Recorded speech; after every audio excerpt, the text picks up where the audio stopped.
Assalamualaikum warahmatullahi wabarakatuh. Halo semuanya, apa kabar kalian hari ini? Semoga sehat dan selalu bersemangat.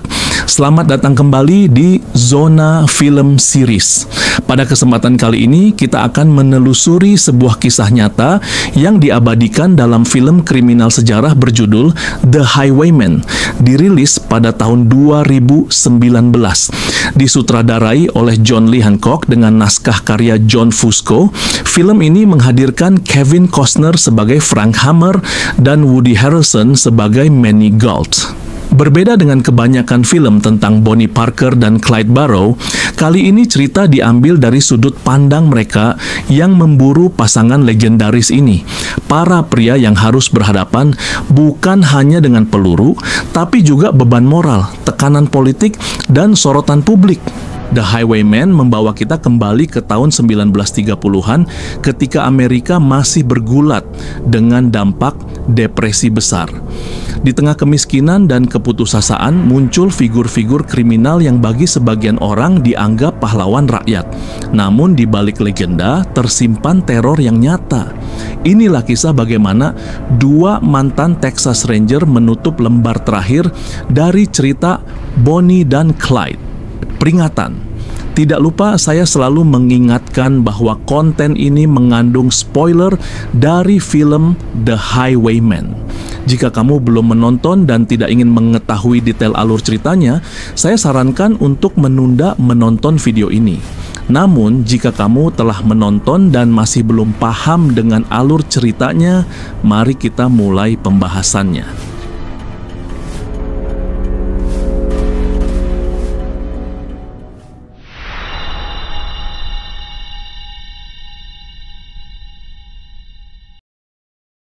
Tahun 1934, selama 2 tahun terakhir, Bonnie Parker dan Clyde Barrow telah menjadi momok bagi aparat penegak hukum.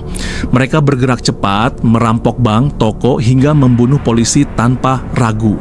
Media sensasional menggambarkan mereka sebagai pasangan romantis yang menantang otoritas, membuat sebagian masyarakat melihat mereka sebagai simbol perlawanan terhadap ketidakadilan ekonomi. Namun bagi keluarga korban, mereka hanyalah pembunuh kejam. Texas pada masa itu berada dalam kegelisahan. Gubernur Miriam May Ferguson mulai kehilangan kesabaran. Semua upaya penangkapan gagal. Setiap jejak yang ditemukan selalu berakhir buntu. Dukungan rakyat terhadap Bonnie dan Clyde bahkan membuat polisi kesulitan mendapatkan informasi.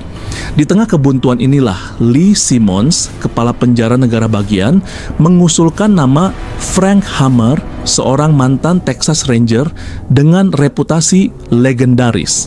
Hammer dikenal sebagai pria berprinsip, keras, dan memiliki naluri pemburu yang tajam. Meskipun telah pensiun, keahliannya masih diakui oleh banyak pihak. Ia pun dipanggil kembali untuk menjalankan misi yang tidak diinginkan banyak orang, mengakhiri teror Bonnie dan Clyde dengan cara apapun yang diperlukan. Di rumahnya yang tenang, Frank Hammer berbicara kepada istrinya tentang tawaran untuk kembali bertugas sebagai Texas Ranger guna menangani kasus Clyde Barrow dan Bonnie Parker. Sang istri awalnya menunjukkan keberatan, mengingat Hammer telah pensiun dan pernah melewati masa-masa berbahaya dalam pekerjaannya. Ia khawatir keselamatan suaminya akan kembali terancam. Namun, melihat semakin parahnya aksi kejahatan Clyde dan Bonnie, serta kebutuhan mendesak akan seseorang yang berpengalaman, istrinya akhirnya merelakan Hammer kembali mengenakan lencana, meski dengan hati yang berat. Frank Hammer menyadari bahwa ini bukan misi biasa. Bonnie dan Clyde bukan sekedar kriminal amatir.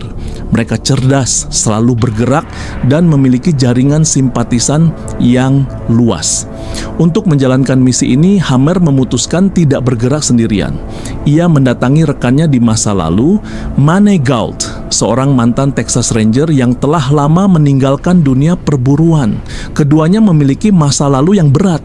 Hammer, pria pria disiplin penuh tekad dengan pandangan yang tegas terhadap hukum. Gault lebih lembut, terkadang ragu, namun berpengalaman dan setia pada rekan seperjuangan. Bersama mereka kembali menapaki jalan berdebu Texas, kali ini bukan sebagai penegak hukum aktif, tetapi sebagai pemburu yang membawa beban masa lalu dan tanggung jawab masa kini. Menjelang dimulainya perburuan, Frank Hammer singgah di sebuah toko senjata. Ia memilih berbagai persenjataan, mulai dari senapan laras panjang, pistol, hingga amunisi dalam jumlah besar. Setiap senjata diperiksa dengan teliti, memastikan tak ada yang cacat. Pembelian itu bukan sekedar persiapan fisik, tetapi juga penegasan bahwa ia siap menghadapi misi berbahaya yang menantinya. Perjalanan dimulai dengan penuh kesadaran bahwa mereka akan berhadapan dengan bahaya besar. Mobil mereka melintasi kota-kota kecil, menyusuri jalan pedesaan, dan setiap perhentian adalah kesempatan untuk mencari petunjuk atau menghadapi serangan mendadak. Namun ada sisi lain yang lebih membingungkan. Banyak warga lokal mengagumi Bonnie dan Clyde. Cerita kepahlawanan mereka dibicarakan di tengah masyarakat. Bagi sebagian orang, mereka adalah simbol perlawanan terhadap sistem yang dianggap menindas. Bagi Hammer dan Gault, ini adalah medan perang yang rumit. Mereka tidak hanya melawan dua buronan, tetapi juga melawan narasi publik yang memuja mereka. Di tengah perjalanan, keduanya melihat bahwa pekerjaan ini bukan hanya tentang menangkap penjahat, tapi juga melawan citra romantis yang dibangun media. Frank Hammer memulai langkah strategisnya dengan menyusun potongan demi potongan teka-teki. Ia mengawasi dari jauh aktivitas orang-orang terdekat Clyde Barrow, mulai dari rumah orang tuanya yang sederhana hingga rekan-rekan yang pernah memberikan perlindungan. Dalam upaya ini, ia bekerja sama dengan para sheriff setempat, menelusuri titik-titik rawan yang pernah disinggahi Clyde dan Bonnie. Namun, di sela pengejaran, kabar buruk datang silih berganti.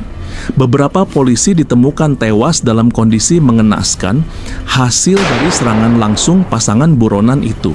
Setiap kali pelaku menghilang tanpa meninggalkan jejak. Perburuan semakin memanas dan rasa penasaran Hammer kian mendalam. Didorong insting dan tekadnya, Hammer dan rekannya, Manny Gault, memperluas pencarian hingga melampaui batas wilayah tugas mereka menuju perbatasan negara bagian Oklahoma. Di sebuah pom bensin yang sepi, Hammer mencoba menggali informasi dari petugas yang berjaga. Namun, sang petugas terus mengelak, menghindari setiap pertanyaan. Kesabaran Hammer habis, ia memberikan tekanan keras hingga akhirnya petugas itu mengaku telah melihat Clyde dan Bonnie lewat tak lama sebelumnya. Mengikuti petunjuk tersebut, keduanya melanjutkan perjalanan. Mereka tiba di sebuah kota kecil, namun jalan mereka dihadang oleh sekelompok pria. Segerombolan ini adalah pendukung setia Clyde yang menganggapnya pahlawan karena sering membantu mereka bertahan hidup.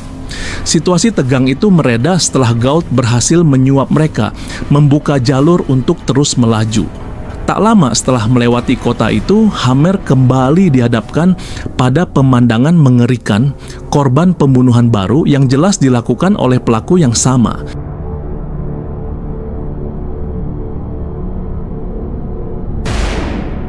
Tanpa membuang waktu, mereka menuntaskan perjalanan hingga mencapai Coffeyville, Kansas. Di kota itu, Hammer dan Gault akhirnya menemukan jejak Clyde dan Bonnie.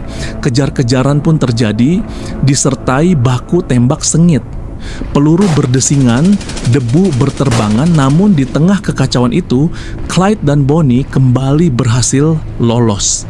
Kecewa namun tak menyerah, Hammer memutuskan untuk kembali ke markas, menyusun strategi baru untuk perburuan berikutnya.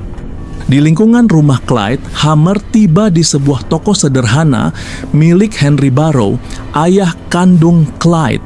Suasana hening. Henry dengan wajah letih menyambut Hammer tanpa banyak basa-basi.